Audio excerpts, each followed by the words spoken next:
What is up, everyone? Welcome to Friday, Talking Timepieces with Tony. I'm Tony.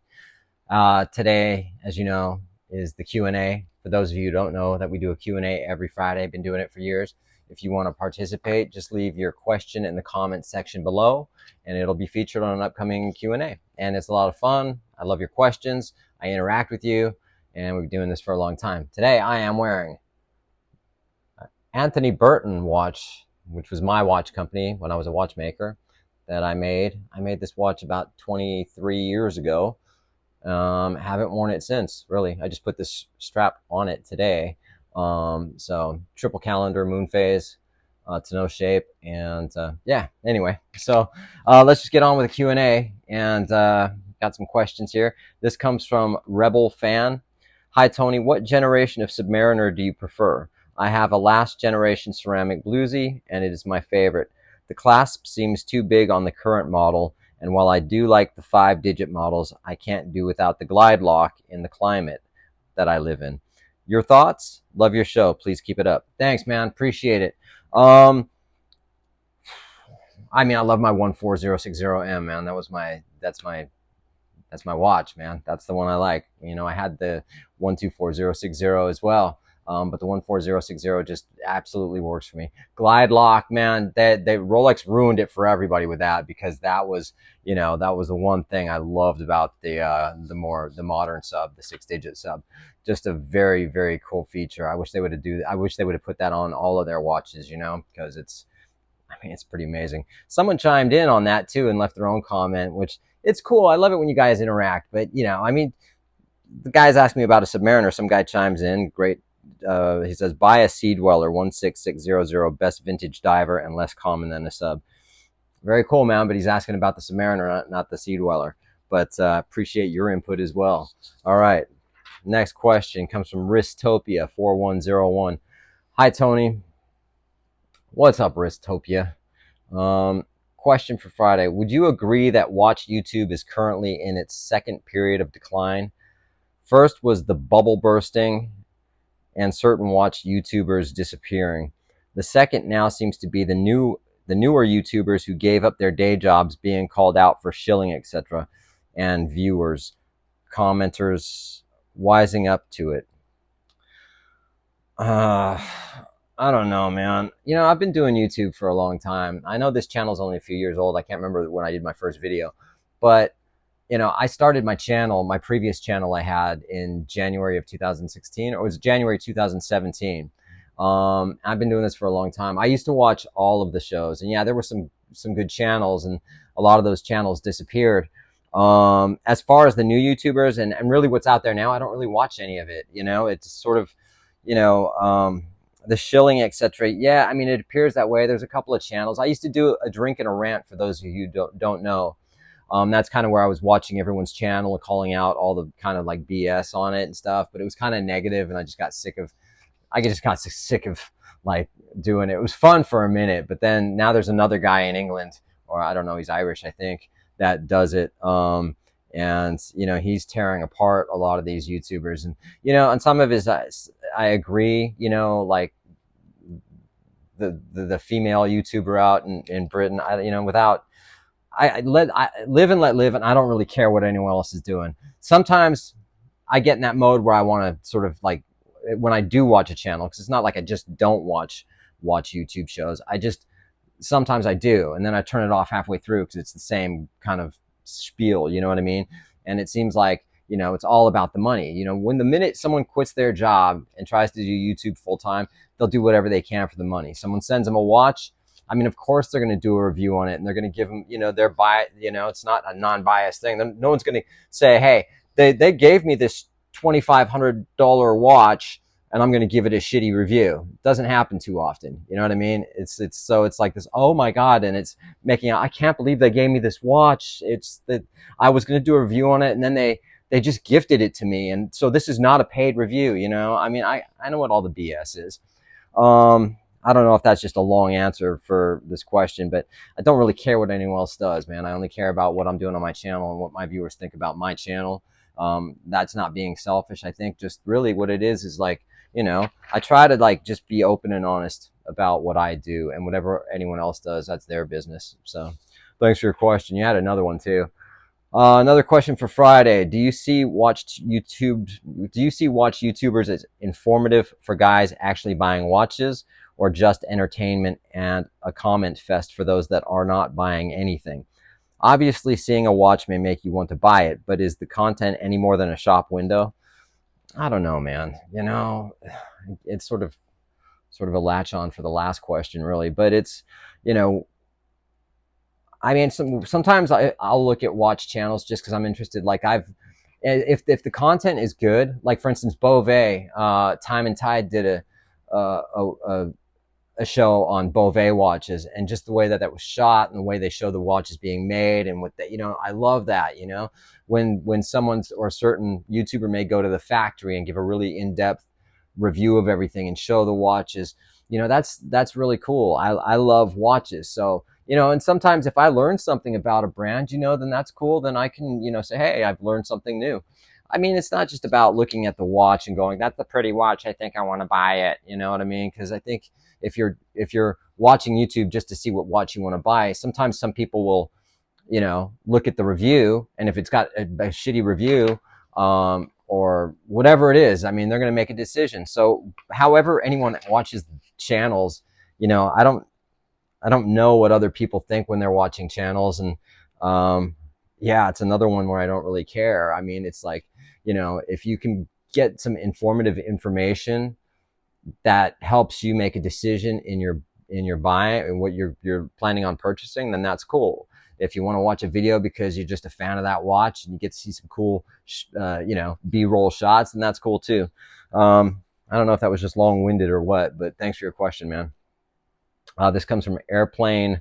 And then it cuts off after MO. Airplane, is it airplane mode?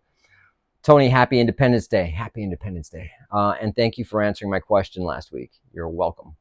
I trust your opinion, so I believe you might have great insight on another question I have. My wife is set to give birth to my daughter next Friday. That would be today. Congratulations, dude. So I wouldn't imagine you're watching this because your daughter is probably the most important thing in your entire world right now, and your wife. So congratulations, man. So when you get around to watching this, health and happiness to you and your family. I would love to get a pink dial watch to celebrate my daughter's birth. I love the Rolex 126000 candy pink and the Tudor chronograph pink dial. But I was wondering, is there another pink dial watch outside those two that you would recommend? Have you tried Nomos, the Club Campus? They've got that sort of deep pink watch. That's a pretty sick watch. Grand Seiko make like a pink snowflake looking watch. Tag Heuer have the Carrera in a pink dial, and then there's some other ones. I'm sure my viewers would love to chime in and give their opinion on other watch brands that have pink dials, man. But all the best to you, for real. Thanks, man. Sean Miller. Hey, Sean, what's happening, dude? Mr. Tony, happy Independence Day. Thanks, brother. My girlfriend would like to get a Cartier Tank, so we have matching watches. Okay, so what you're saying is my girlfriend would like to get a Cartier Tank, so we have matching watches. Would you get the standard quartz version or the solar beat? I watched a recent Federico video where he said solar watches are nearly impossible to repair, citing the Citizen Eco Drive movement as an example. Well, this is going back to my drinking a rant thing. I wouldn't believe anything Federico says. I mean, I've dealt with him in the past, and we were actually cool with each other many, many years ago. But that dude, I don't know. I wouldn't. And comparing a Cartier Solar to a Citizen is ridiculous. You know what I mean? That's like comparing a Yugo to a BMW. I mean, maybe not that bad. Citizen make good watches, but their Eco Drive, I haven't heard too many problems with them. I'm sure there are. Cartier also gives you an 8-year warranty on their watch, an extended warranty once you purchase the watch.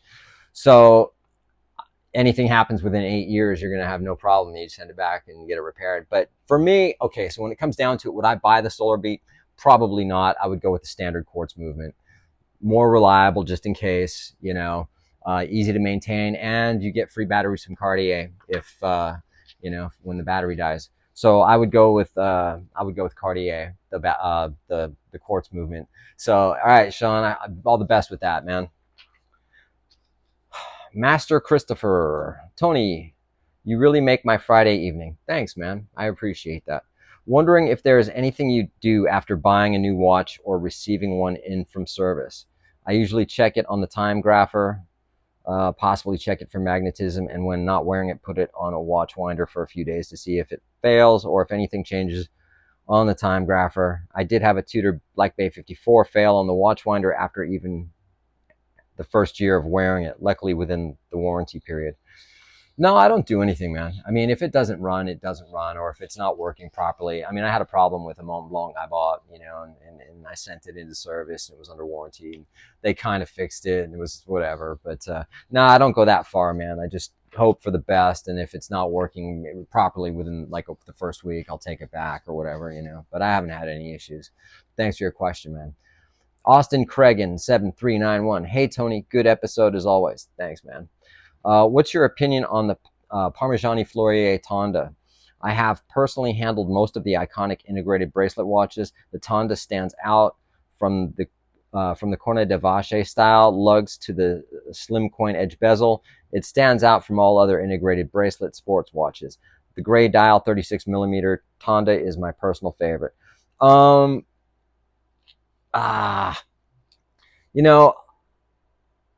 don't like it, man. I think it's just boring. And don't get mad at me. I mean, you want my opinion, there's nothing. I mean, they've got a rich history and they make phenomenal watches, mechanically and aesthetically, they look good, but they're expensive. And for that kind of price point, I don't think I would go with a Parmigiani Fleurier. But at the same time, if you really like it, then go for it. I just, for some reason, they just don't appeal to me. But I appreciate your question, man. Thanks a lot. Crazy _Joe _Devola. Another great video, Tony. Thanks, dude. Great news. I got the call yesterday, actually a text for my GMT VT NR Lefty. Thanks to everyone for encouraging me to have patience. It was worth the wait. Congratulations, man. Wear it in good health. Enjoy it, right? You deserve it. You've waited long enough. Quick question. Will your AD be allowed to special order a Jubilee bracelet if your GMT came with an oyster bracelet? Cheers.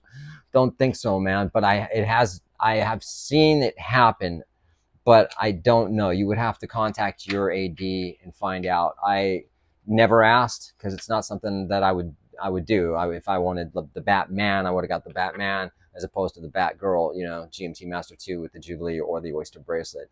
So, yeah, you would have to ask him. All right. Best of luck. Nicola 8889. Hey, happy 4th, Tony. Thank you. I was debating if I should purchase the Cartier Century. Don't know if you remember my quest, but I did after your response and been loving it so far.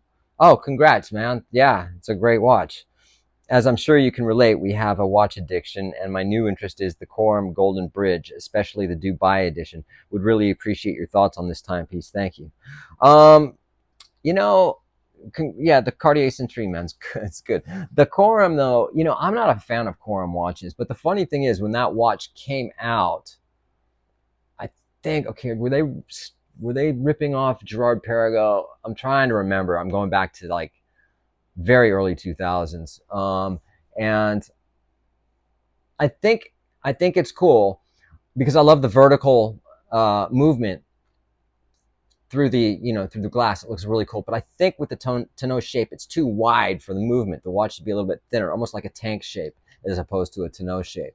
So yeah, I mean, it's cool looking. I don't know. I get bored with it real fast. But if that's what you're into, dude, by all means. But best of luck on that one. Next one, UMQ5147. Tony, you are awesome. Thanks, man. So are you. Love your videos, and you're always happy and chill. Try to be. I try. This is a 3-part quick question. Which would you rather buy? A Rolex Sky Dweller blue or green, and on which bracelet? And Sky Dweller or a GMT? Thanks. Well, I would go with the green on a Jubilee bracelet, but I'm not a fan of the Sky Dweller. It's it's like 41 millimeters, so it's a little big the way that it's laid out. I don't like the way that you have to turn the bezel to work the complications and things like that. But it's cool, but not my thing. If I was to get one though, it would be the green dial, and I have of course would have been able to get one if I asked for it. That's I've got a good relationship with my AD, and or the Sky Dweller or the GMT, no question. The GMT Master II all day long. Just prefer it. I prefer the aesthetics. Although the Datejust is my favorite, and the GMT are my favorite out of the Rolex line, and the Sky Dweller is obviously a very similar looking watch, but I would take the GMT for sure. And if I was going to get a Sky Dweller, I would get the green dial. Thanks for your question, man. I appreciate it.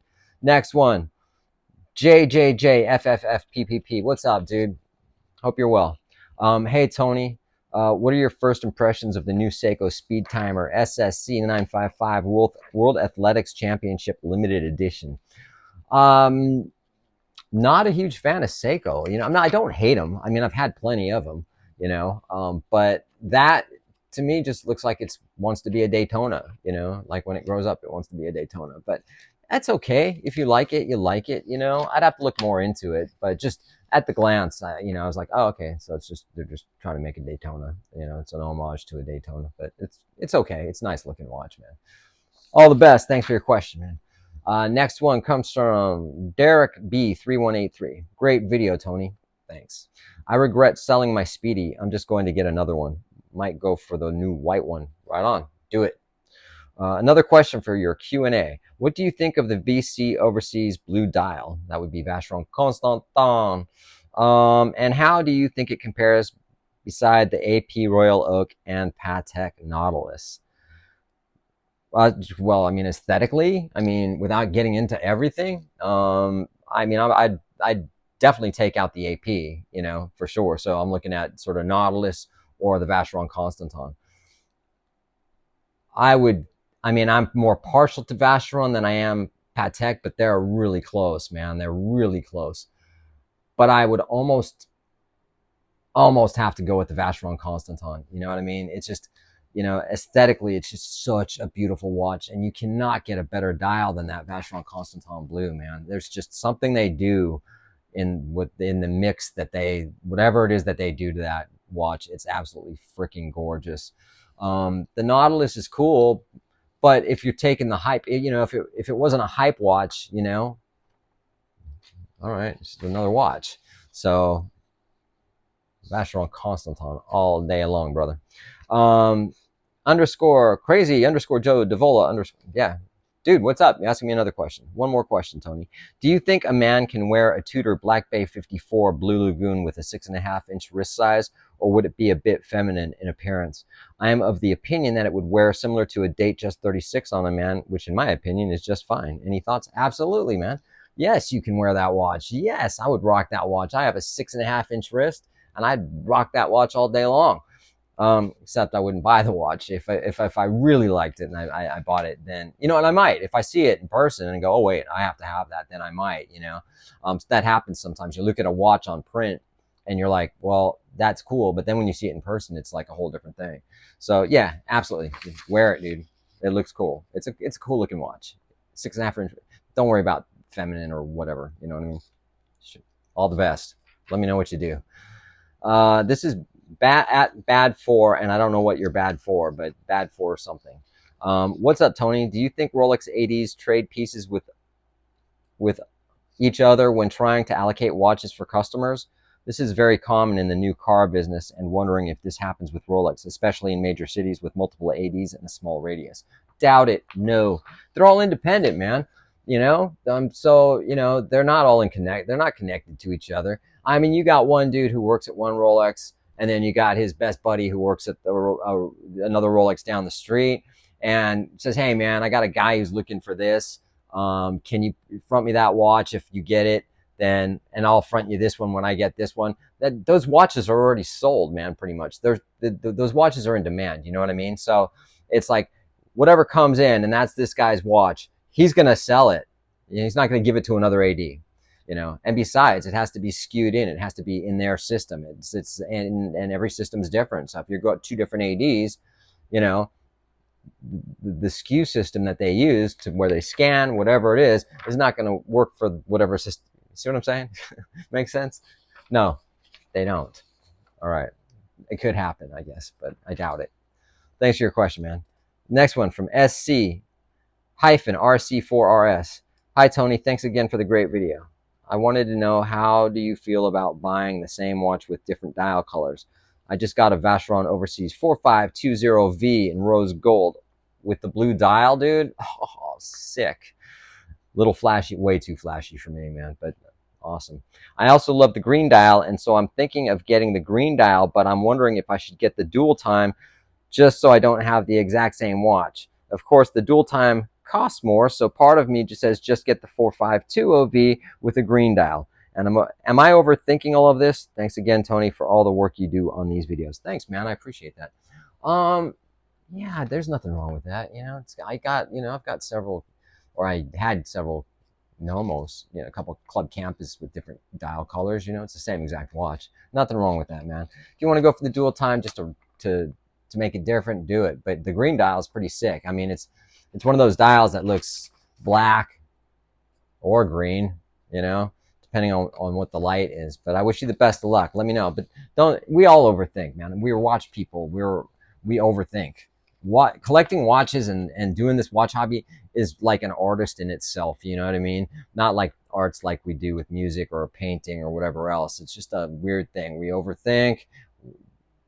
We're a strange bunch of people, man. Look what we do. I do a YouTube channel on freaking watches, you know, and you watch it.